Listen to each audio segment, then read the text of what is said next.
Hello everyone, welcome back to our channel Sujata Das চ্যানেলে তোমাদেরকে অনেক অনেক স্বাগত। তো আজ আমি নিয়ে চলে এসেছি ছোট্ট একটা রেসিপি ভিডিও। তো আজ আমি করব উনুনে চিকেন রান্না। তো আমি কিন্তু উনুনে কড়াইও বসিয়ে দিয়েছি, আর কড়াইটা খুব ভালোভাবে গরম হয়ে গেছে। কিন্তু আমি আলুটাকে লাল লাল করে ভেজে তুলে নিয়েছি। তারপর ওই তেলের মধ্যে দিয়ে দিলাম 2 চামচ চিনি। চিনিটা লাল হয়ে এলে পরে আমি দিয়ে দিলাম 5 ফোড়ন, তারপর দিলাম 2টো তেজপাতা, আর দিয়ে দিলাম কেটে রাখা ছোট ছোট করে পেঁয়াজ কুচি। তো পেঁয়াজটাকে আমি লাল লাল করে ভেজে নেব।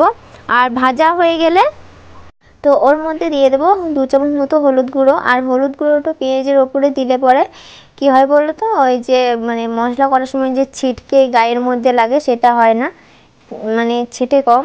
ওই জন্য আমি কিন্তু পেঁয়াজের ওপরেই 2 চামচ মতো হলুদ গুঁড়ো দিয়ে দিলাম। তোমাদের যেমন পরিমাণ লাগবে তোমরা অবশ্যই সেরকম দেবে।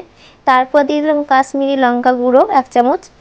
তারপর আবার এটাকে নেড়ে চেড়ে তারপর এর মধ্যে দিয়ে দেবো একে একে দিয়ে দেবো জিরে গুঁড়ো, আদা বাটা, রসুন বাটা।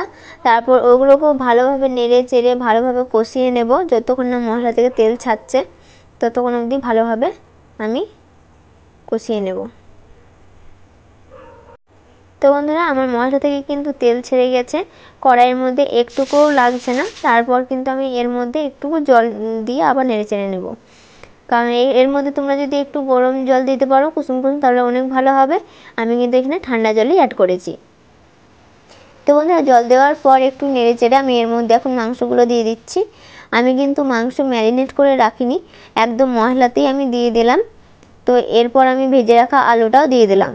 তো এরপর হচ্ছে আমি স্বাদ মতো নুন দিয়ে দিচ্ছি। আমি কিন্তু একদম কষানোর সময়তেই নুনটা পরিমাণ মতো আমি দিয়ে দিচ্ছি। তো তোমরা চাইলে তোমাদের মন মতো দিতে পারো।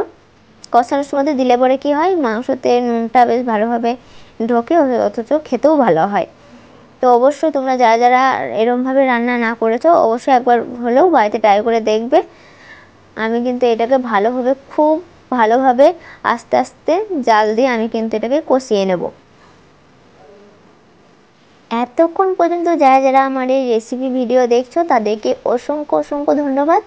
আর তোমরা যারা আমার চ্যানেলে নতুন তারা প্লিজ আমার চ্যানেলটিকে সাবস্ক্রাইব করে দাও এবং পাশে থাকা নোটিফিকেশান বেল আইকনটি অল বাটন ক্লিক করে দাও, যাতে তোমরা পরবর্তী ভিডিও ছাড়ার সঙ্গে সঙ্গেই পরবর্তী নোটিফিকেশানগুলো পেয়ে যাও। তো আমি কিন্তু সুজাতা দাস চ্যানেলে এই রেসিপি ভিডিও প্রথমবার শেয়ার করছি। ভিডিওটা তোমাদের কেমন লাগছে অবশ্যই কমেন্টে আমাকে জানিও। তো আমার মাংসটা খুব ভালোভাবে কষানো হয়ে গেছে। আমি কিন্তু একটু ঢাকা দিয়ে রেখেছিলাম, আর দেখতেই পাচ্ছ মাংস থেকে কীভাবে জল বের হয়েছে। তো এবার কিন্তু আমি আবারও একবার ঢাকা দিয়ে রাখবো, যাতে জলটা খুব ভালোভাবে টেনে নেয় এবং ভালোভাবে কষানোটাও হয়ে যায়। তো আমার আর হয়েই এসছে বলতে পারো। তো আমি এখন কিন্তু আমি একটু ঢাকা দিয়ে রাখবো। তো বন্ধুরা, মাংসটা কিন্তু খুব ভালোভাবে কষানো হয়ে গেছে, তোমরা দেখতেই পাচ্ছ। এর মধ্যে আমি এখন জলও দিয়ে দিয়েছি। আমি কিন্তু খুব ঝোল করব না, একটু গাঢ়সা গাঢ়সা মাখো মাখো করবো, মাংস গায়ে যেমন লেগে থাকে ওরকম। তো তোমরা একটু চাইলে ঝোল করতে পারো। তো আমি এখন এটাকে ঢাকা দিয়ে ফুটিয়ে নেব, জাল দিয়ে নেব ভালোভাবে। তো চলো তোমরা ভিডিওটা দেখতে থাকো।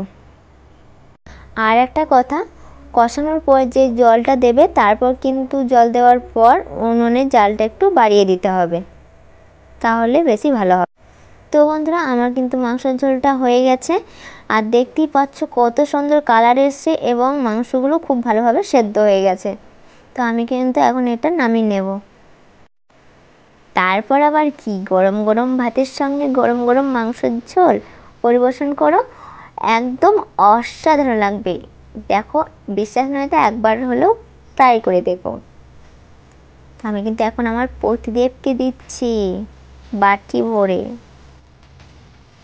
আর এখানে কিন্তু আমি তোমাদেরকে ভাতের থালি সাজানোটাও দেখিয়ে দিলাম। তো তোমরা অবশ্যই আমাকে কমেন্টে জানিও ভাতের থালিটা কেমন সাজানো হয়েছে। তো বন্ধুরা, আমার প্রতিদেব তো বললো মাংসের ঝোলটা খুব সুন্দর হয়েছে। তো চলো আমরা এখন মাংসের ঝোল গরম গরম ভাত খাই। আর ততক্ষণ তোমরা ভিডিওটাতে একটা লাইক করো আর চ্যানেলটিকে সাবস্ক্রাইব করে আমাদের পাশে থাকো। সবাই ভালো থেকো, আবার দেখা হবে নেক্সট ভিডিওতে।